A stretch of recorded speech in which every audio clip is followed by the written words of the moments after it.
Jimmy McAllion found the net. Goal for Wednesday. Terrific goal by Taylor. Chris Waddle, is he going to have a crack? Oh, he does, and he scores. Still Glenn Wheeler. Hayden Wednesday. Is there time for a winner?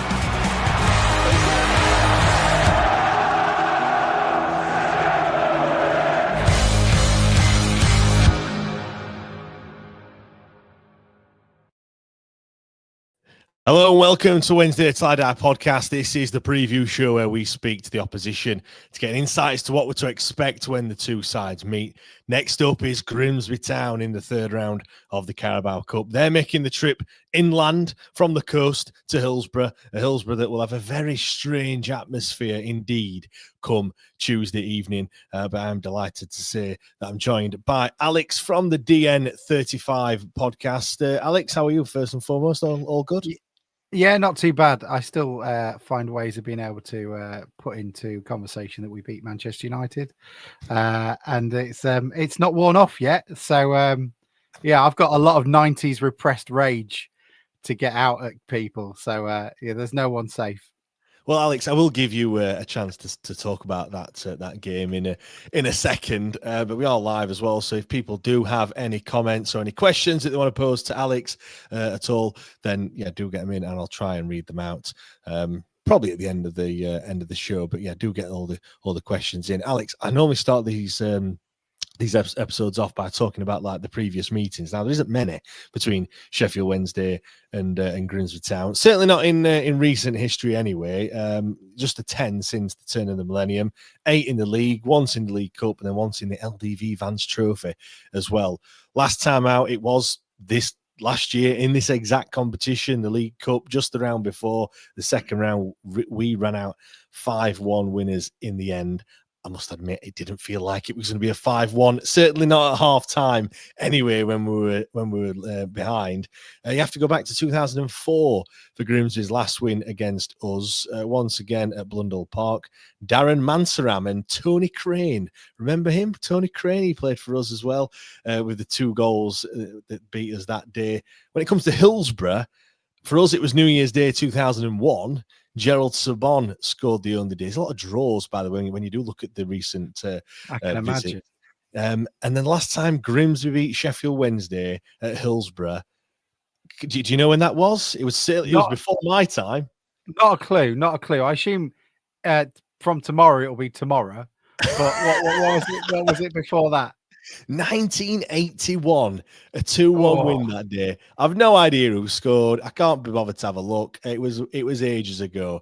And yeah, I think I've seen that on YouTube as well. Yeah, nearly black and white. Is that long ago? I would imagine John Helm's voice is in the background on that game. Just probably. Yeah, if you find it, send it me and we'll share it. I mean, our biggest win, our halcyon days back in the 90s, a 7-1 hammering in the FA Cup third round. Humphreys, Booth, Hyde, and Pembridge scoring the goals, and John Oster with the 1 goal for Grimsby that day. That was the best goal, though. That was the best of the lot. I mean, you had 7 goes at it and you didn't get anywhere close to the quality of John Oster's. Then we're all about quality over quantity, which we've got to probably look at. Probably got to look at that. Definitely. Right, let's talk about the previous round then. We all watched it. Of course we did. It was on ITV. Everyone tuned in. Certainly did when we found out that Grimsby were 1-0 up and then 2-0 up. It finished 2-2 after 90 minutes, and then there was how many penalties? 23 penalties, I think there was in that penalty shootout. Where does that rank for you, Alex, in terms of kind of like, you know, memories at Grimsby? Surely it must be up there. I'll tell you something, it beats losing 7-1 at Hillsborough. One of the things we discuss is a lot of the big games that we've had have been away from home or at Wembley. Blundell Park, to me, I started supporting the club in sort of 94, 95. And even though we were, you know, the reason our games were so many draws is because every game I remember playing with you guys was a relegation 6-pointer and no one wanted to make a mistake. And it showed, showed how far we've both fallen, I guess. But in terms of, the games that we've had at Blunder Park, there's none that beats that one. And I've been lucky enough to see us beat Liverpool at Anfield. And if anyone wants to watch the last episode of Welcome to Wrexham in the first series, very nice of them to record our 5-4 victory. And we beat Spurs at home, but that was just it, and it was different. That Liverpool game, we spent most of it in our own box, just defending like maniacs, and then Phil Jevons smashed it in from about 35 yards. We in that first half, we played them off the pitch, and it was just ridiculous. And I keep saying it time that half time, that 15 minutes, and I'm really sorry because I left my lad. I was like, mate, I'm going to have to go down and talk to a few people, and because it's crammed in, not everyone's sat where they're meant to be sat, so you find random people that you haven't talked to for years. And there's lots of hugging and lots of going, I can't believe what's going on. This is mad. And the away dressing room is right next to the walkway, when you go to get your beer and for a pee. And they're all banging on the window. It's like 1970s frosted glass in your bathroom. They're all banging on it, chanting, getting sacked in the morning through the open window. This is a hard time, is it, Alex? Time, yeah, and you got all the kids like on the dugout. Casemiro sat in it, and they're all going, Casemiro, trying to get his. The second he turns around and go, fuck off. Just That's what football's all about, Alex, isn't it? That is, you don't see that, you don't get that sort of atmosphere at these new grounds, the Emirates, or the new Tottenham ground and stuff like that. You don't get all these things. I was at Blundell Park last season when we played during it is, for those that haven't been before, it's certainly different, I think is the word that we'll use, certainly that away end anyway, when you go around the back and things. It's just really close, and everything's just really close to you, but no, it's a good experience nonetheless. Did you, going into that game against Man United, did you kind of have any sort of belief that would happen? I mean, I'm guessing probably not. Like, you don't go into them games thinking you're going to win. Maybe it was like kind of just hold them to a draw or hold them to 0-0 at half time. What was the kind of thought process? Yeah, it's all about those little victories, isn't it, when you're talking about it? So you get to a point where, right, we played them off you played them off the park in the first half. That's it. Whatever happens now, if we lose 5-2, we've had them for 45 minutes, and then they have to bring on the big boys, and that's already another victory, because you couldn't win it with even a squad that's still insurmountable in terms of the amount of money it's cost compared to ours. And then, Harry Maguire, you're hoofing up to Harry Maguire at the end. But when you're having that sort of conversation, we were quite lucky. We got told the team about an hour or two before everybody else got it. And Cameron Gardner has not played much. He has not featured that much. And Jace Cabia, who we'll probably talk about in a bit, is on fire. He's electric, fast pacey. You go, right, if we can, if they're then camped on our 6-yard box, if we can just launch it long to him and Harry Maguire on a one-on-one, he's going to roast him every day. That's our opportunity. And when Cameron Gardner was, what? He's young, he's energetic. One of the players who's coming, I think it was Jack Gilson, and who's played, he was at La Masia for whatever that is. He's the fittest player I've ever seen. And he showed it. He absolutely bossed them. There is that element. You go, look, they've got to not want to be here. They won't want to be here. They won't want to, they won't like it up them. You never know.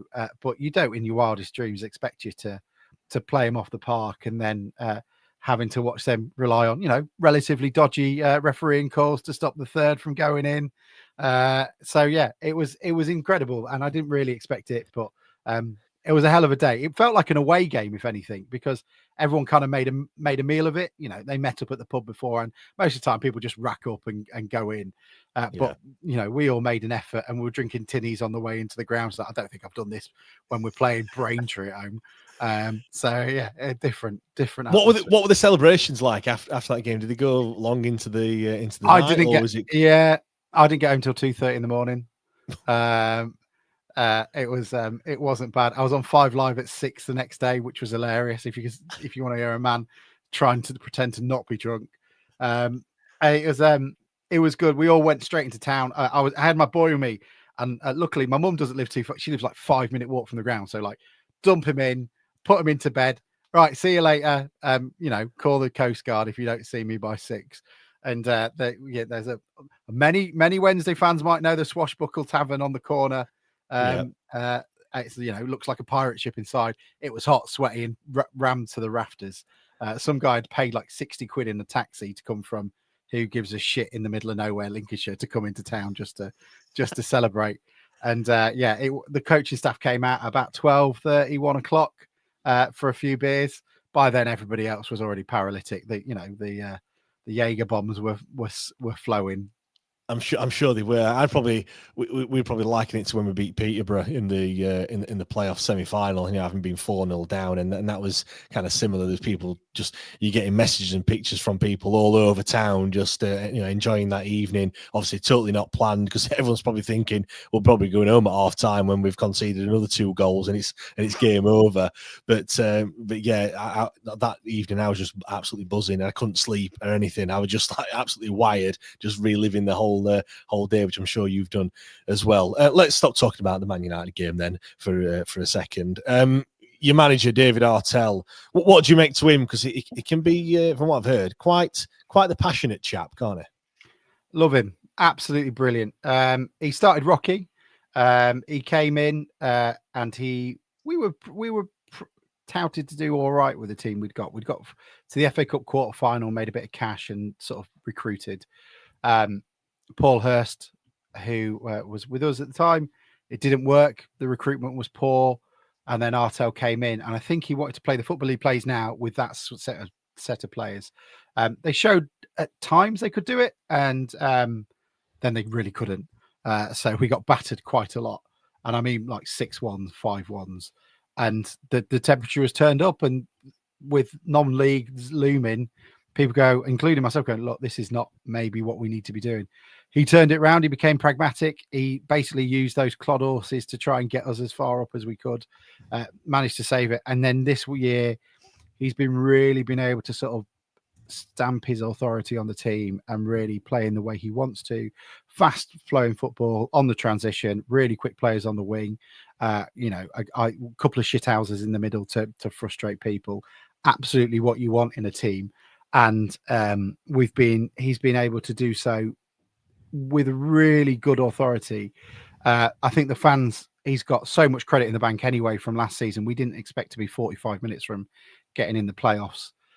So he's got a lot of credit in the bank. He's really well liked. His interview after the game on Sky Sports against Manchester United was beautiful. Just talking about, they were asking, look, what were you telling your players who were going up to take a penalty? And he was basically saying, look, every player that walks up to the penalty spot is nervous. Their hands are sweaty. Their heart's going at 10,000 to the dozen. It's completely natural.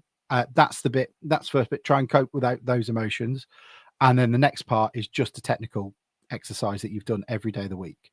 Just put it in the net, pick your spot, don't doubt yourself. And the way, Phil Jones and everyone was listening to him going, bloody hell, I'd run through a wall for him, and they'd only listening to it for 5 minutes. There's a lot of players that say, look, I've come here to play with him, and he's got a real talent of being able to improve players. So you talked about Kieran Green 18 months ago, one of the first out the door. Absolutely nowhere near it.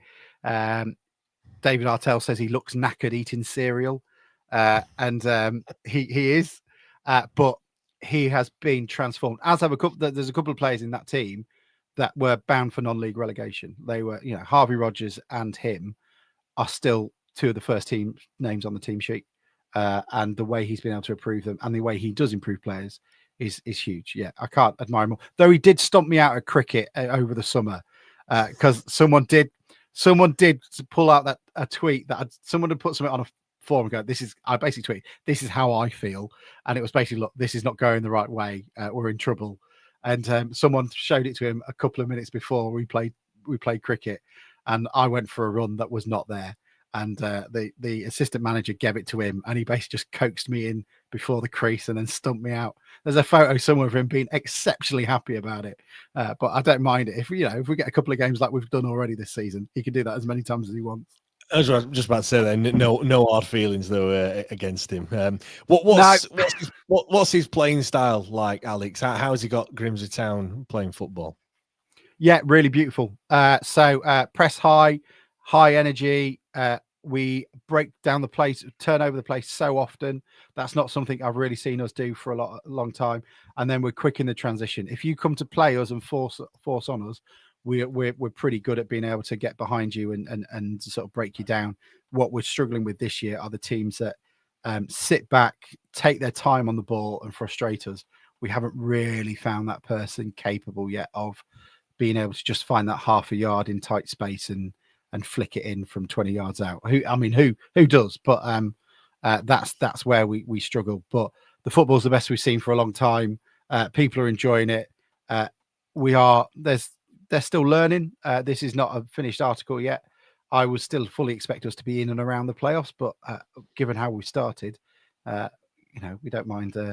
Europa League will be fine. Yeah, I was just going to talk about some of the recent form, kind of post that Man United game. Is a comment from Tom. I think them old English stadiums away ends are fantastic. It's what football's all about for me. And he also says nothing will beat Peterborough for me. I've been going since '96. Jake says you've got that guy has a voice twin that calls in the debate show. Yeah, we do a show on a Wednesday night. I think he's referring to Sups. You do have you do sound like him, to be fair. So I'll send you a clip. I was going to say, is this a compliment or am I being chastised here and I'm not a clue? You just sound like someone who calls into the show regularly on a Wednesday evening. That's so. And to be fair, I didn't think it until he said it, and now I can't not hear it. So yeah. Tom says, can they beat our young Owls? I can't see it myself. We have some quality in that development team. And Matt's just saying, please don't spend money on our kiosks. Don't give our chairman your money. He's a fraud. We'll come on to that and ownership stuff kind of at the end, to be fair. But I just want to touch on your recent form, kind of since you played Man United. I mean, you're currently fifth in the league. You had 4 wins, 3 draws, and just the 1 defeat. But kind of, it has been a bit of a mixed bag, hasn't it, since that Man United game? I think there's been a draw, a win, and a defeat, kind of all thrown in there. You do score a lot of goals though in the league. Only Swindon have scored more than you so far this season. But what have those performances been like? Was there a bit of a hangover after Man United? The first half against Bristol Rovers, which is the game we lost, was the hangover. That first half was really, really poor. We conceded pretty decent strike actually, but then second half we created enough chances to win it. One of the things we're really good at this season is we've actually got some depth in the squad. Most of the teams in League One and League Two have basically just got 11, 12, 13 guys that are capable of winning the game. We're quite lucky. We've invested pretty well. Then Milton Keynes absolutely smashed them. One of the favourites to win the league this season. A club with no sort of history or anything. Have just had money spaffed at them. We smashed them off the park in the first half. Then they was down to 10 men. I think the thought process then was, right, professional performance, shut up shop, don't do anything. We conceded one, which went in off one of our midfielders' faces, and then they scored with like 2 minutes to go. It could have been better, and I think they'll learn from that. And then on the weekend, we drew 1-1. We were pretty poor, to be honest. Just didn't really click, but we probably did enough to get a point, scored in the last minute. And that's one of the things they don't kind of give up, which is quite nice to see. Do you know, there's nothing better, is there, than a last-minute goal? I don't care if it's for a draw or to win the game or whatever. I was looking at 96th minute. Obviously, we've scored quite a lot of late goals in that promotion season. We had some very, very late goals at 96th minute, 123rd minute as well. There's nothing better, is the Alex, than that. It doesn't matter who it's against. No, and it was a missed penalty as well. So penalty saved, and then in the bundle it got pushed in. So a mix of emotions for everyone. It was quite nice. And Neil Harris, we were talking off, I don't know if we were talking on it, but he apparently the reports are from multiple sources that he punched Cabia in the head after the game, the Cambridge manager. So clearly not very happy after the game, but that's what lower league's all about. Hopefully he gave as good as he got. Yeah, it'll be interesting. We'll talk about him now, actually. Players to watch. Jay's Cabia. Yeah, he's an Irish lad. When you look at him, you don't expect him to have the accent he does. It's incredible. And he's a really nice guy. He's really loving it. He came from Spennymoor. Clearly, one of the big stories about town is we work with Jamestown Analytics, who are owned by, is it Todd Bowley, the Brighton owner? Right. Okay. So we clearly must have schmoozed them when we were getting hammered by them 5-0. and he quite likes the story. So we've been able to pick up players. I think he's one that's undervalued, really quick, hasn't stopped. We drew against Harrogate, and he scored in the last, 94th minute. He'd played the entire game up front on his own, and he still had enough time to run onside, then run back, beat the defender for pace, and put it in one-on-one. He is rapid. And the only thing, he's pretty shit at penalties, as we found out on Saturday. That was the third one he's missed this season. Granted, he did score his 2 against Man U, so all credit to the lad, but he might not be on penalty duties if we were to get one. And we do get them. We've taken the most touches in the box out of any team in League Two. So just takes a leg, it just takes a toe, and then we're going, oh God, don't let him take it. Let's let someone else. The keeper took one half decent against United. Let's use him instead. I must admit that penalty shootout, it was just a case of, come on, like just someone just miss, please. Like, wrap it up. Yeah, it was going on and on and on. I mean, we've had penalty shootouts as well. He's taken a penalty shootout against Bolton. Kevin Pressman, isn't it? Kevin Pressman's, that's my favourite penalty, when he had to take it and he absolutely rifled it. The one against Wolves, yeah, what a penalty kick that was. Best penalty that has ever been, period. No one will ever beat that one. But no, we had to use penalties to get past Bolton, penalties to get past Leeds as well. So yeah, if that's what it comes to, you've had plenty of practice as well. The other player I've picked out, very lazy of me, I've just gone on who scored and just gone on highest rated player, Kieran Green. This also kind of, sometimes the eye test doesn't match what the numbers say. But what can you tell me about Kieran Green? Central midfielder, he's got two goals to his name already in the league. What's he like? He would be your favourite player, absolutely. Every team's favourite player. He is that link between attack and midfield. He's a guy that will quite happily come on, subbed on 56th minute, yellow card 57th minute sort of player. He has come on leaps and bounds under David Artell's tutelage. He is quick, he's strong, he doesn't give up. He looks fucked from three minutes in. He's like, this lad, he's going to be taken off, and he's still running around in 95th minute. He's exactly what you would expect a midfielder to be in the Championship in the 90s. He is strong, powerful. He will try and push the ball forward. And he scored from the halfway line against Harrogate last year. So if anybody wants to look that one up, perfect. It doesn't even bounce. It's drilled in. Perfect goal from the halfway line. He's really enjoying his football. He's a really good leader, and he's not that old. He looks like he's had a tough paper round, but he's pretty good actually in terms of the quality he brings. And all credit to him and Artell. Alex, is anyone else that we need to have a look out for? Where do we start? Charles Vernam. Charles Vernam has been to every club in Lincolnshire and has finally picked the right one. He's brilliant. Scored a beauty against MK Dons a couple of weekends back. He's really quick. Don't let him cut inside. If you let him cut inside from the left, you're done. He will try and squeeze it into the top right, and he will do, because I know it's going to be empty, but that stadium leads itself to the spectacular. You can't not but try, can you? And even if there's only 3 people, well, there'll be 3 people in the home end, but there'll be I've heard there'll be quite a few Grimsby fans. Yeah, quite a few. Yeah, got the 92 to tick off. Vernon would be one. George McEachran won the World Cup, under-17s World Cup with England. Really underrated. Was finally sort of losing his way a little bit. Came up under the stewardship of Artell. Really quick, breaks it down, and if he's not in there, we kind of miss that little bit of quality in the middle of the park to sort of spray the ball around.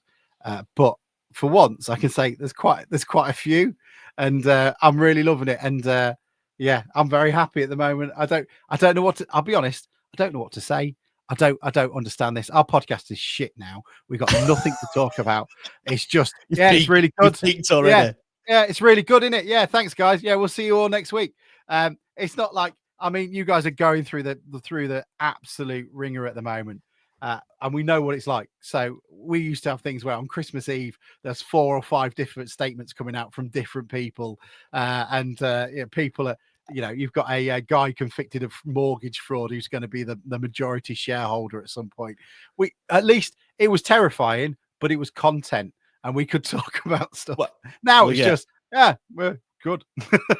Alex, I have got lists and lists and lists of content that kind of you have to roll out in the summer when there's no football, the best 11s and all that. I've not had to use one of them. I've got a yellow tie here that obviously rolls out for transfer deadline day. Chuck that one in the bin. Didn't need that either. Yeah. Didn't sign anyone. It's I'll keep it stored for. There'll be one day when I might need it, but that might be well into the future. Before we kind of talk about how you feel the game's going to pan out and everything, Alex, obviously we, as you just mentioned, we're in big trouble financially with the owners and stuff. But Grimsby have been kind of through the mire and seem to have come out the other side somewhat. What would you kind of say to? What was that your experience of all that, and what would you kind of say to us Wednesday fans that feel like it's never going to end at the moment? We got the bum end of ITV Digital because we were such a small club. We were relying on that money more than anyone, so we kind of just plummeted down the leagues after that. We had a local guy who was a fan, but either lost love with it or just couldn't see a way out, which I think of what a lot of owners do. I think a lot of owners bite off more than they can chew, and football's addictive, isn't it? And winning's addictive, and if you're throwing at so much cash, sooner or later you don't have it. And he was like that. And then he, all I can say is it took us a long time to get anywhere close to what you guys are doing. So massive credit to get such a huge fan base to try, get behind one idea is huge. It's not always it really hard. You got many different thoughts, many different people. I guess with you guys, lots of different voices, all valid, or some of them probably on fucking Mars, but most of them, it's an opportunity to come together. And whatever happens to Wednesday, they can take the club away, they can take the limited company away. You can go into administration, and the club might not exist, but there will be 11 guys in blue and white stripes playing at Hallam FC if they have to, with 15,000 of you and your mates, because it's about, going on away days, getting pissed, someone falling in a bush, and, then waking up with a Hitler mustache on his face for the rest of the away game because he had the temerity to fall asleep after his late night shift. That's what football is at the core. And Wimbledon fans are all right. They're enjoying themselves. And it's this heart point at the moment where whatever happens, I can't imagine there won't be a Sheffield Wednesday in League One, League Two in 10 years if it was to happen. And my God, you'll have a lot of fun battering Hallam FC or whoever else it may be. Drop quite far down to play Hallam FC. Yeah. I can say that one. That would be a fall from grace, but yeah. Poor Brig Town, getting annihilated 17-0, and you're all trying to get into a stadium that holds about 6,000. If you were to have to start from the bottom, but I don't think it's difficult getting tickets for away games as it is in some of the grounds in the Championship. So yeah, I dread to think what it'd be like going that far down. Go on, let's kind of talk about tomorrow. How do you think it's going to pan out? Because obviously, yes, we are 2 leagues higher than you at the moment, but we are in big trouble. We've played the kids, and despite what Daniel Farker thinks, it was the under-21s that went out, against Leeds. It was under-21s again that went out in the previous round against Bolton. I can pretty much put my house on it that it's going to be those same kids again that are going to get that chance tomorrow. I suppose, from our perspective, I'm thinking, you're probably going to be fancying your chances as this is a great opportunity. All right, it's against Sheffield Wednesday at Hillsborough, but it's probably a great opportunity for you to get into the 4th round. Yeah, absolutely. And it's not Hillsborough, really, is it? Let's be entirely honest. Yeah. It's Blundell Park. For what it matters, we'll outnumber you. We'll be louder, and hopefully that helps. But I think the atmosphere will be very weird, even if you've got 6,000 Town fans there screaming your guts out. I think it's still going to be quite an empty and soulless sort of sound. So hopefully that helps us. We play really well. Completely different teams it was from 12 months ago. I remember a lot of your lads coming to watch us play. Alex Hunt play when he was on loan with us when we were in the National League. Tell you something, I think you guys would have him back tomorrow. Did you see that wonder goal he scored against York? If not, you got to watch it. You got to pick it out. Yes, I mean, he's playing for York now, and he's scoring goals for them as well at the moment. So you should see the goal he scored at the weekend. It was absolutely beautiful. The free kick in front of about 10 fans in that away end. No, Is it not wasn't that even one? a free kick. No, it was. Oh no, in yeah, it takes the corner, doesn't it? It takes a short corner, picks it up, and then kills pings it it into the in. top bins. It's Yeah, yeah. amazing. But He's scoring for fun at the moment. You mentioned Alex Hunt, but there's also Giles Coke as well. He was at Grimsby for a bit, and obviously in the coaching setup. We had Giles on the podcast. He was one of our co-hosts, quite a few years back. And then he went to you boys and stuff. It was he was a great lad. But yeah, how do you think tomorrow's going to pan out then, Alex?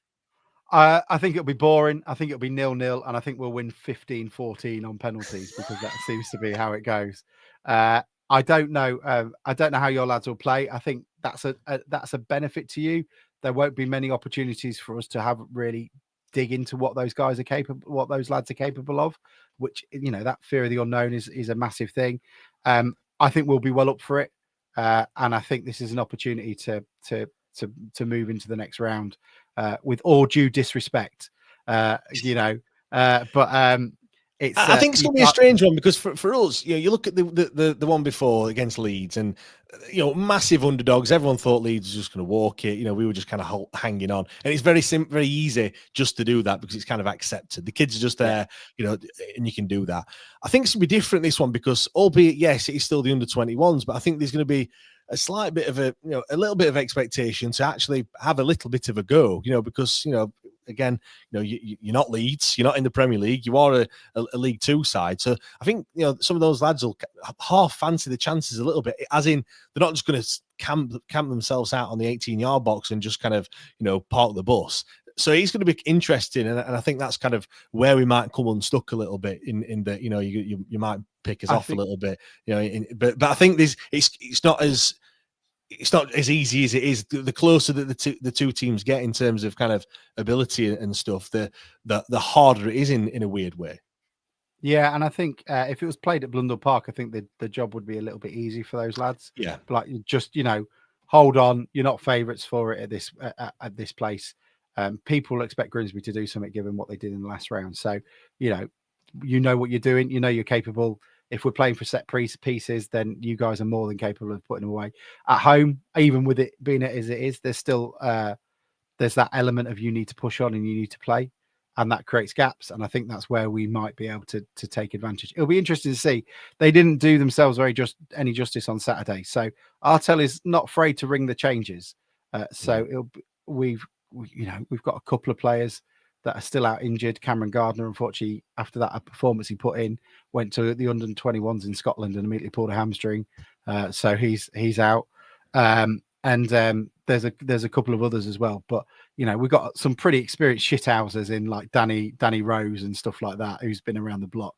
So expect it'll be interesting to see. And I'm every chapter at the moment is watching what these lads are going to do, and whether or not would they raise their game more if it was full? Maybe. It'll be interesting to see, but I think it'll be penalties, and we'll be there till midnight. No one's getting a tram home. for the fourth game in a row for us, that would be. Alex, it's been a pleasure having you on. Where can people listen to you? Once you've beaten us or not beaten us tomorrow. Yeah, evening, just come and listen to us and take the piss out of us when we lose. So we're on Sundays at 8. If you want to hear a load of middle-aged white men talk about a lower league football team, if you haven't got enough of those podcasts, then feel free to come along. The only one, if you want to listen to one, we did a live at the match at the Man United game. So if you just want to hear me screaming for 30 minutes saying the Premier League's a scam and they could have used 75 million to cure children's cancer instead of buying Sesco, then that'll be for you. Yeah, if you want to, you're more than welcome to. Don't come on if we lose. You don't win anything. Don't be clever. You've beaten us loads of times. And I remember when the Queen Mother died, you were all singing through the minute silence, disrespectful. Can't remember when she died, but yeah, that was an indelible memory when I was a teenager and all aggy and angry. They're disrespecting the Queen. Do you know what? As well, in the situation that we're in, and I mean, actually, there's part of me that kind of I never want Sheffield Wednesday to lose. I never, of course I don't. Yeah, of but course. I can see it now, that we'll scrape through and then we'll get drawn against a Liverpool or I don't know, an Arsenal, someone like that, or Tottenham at their place.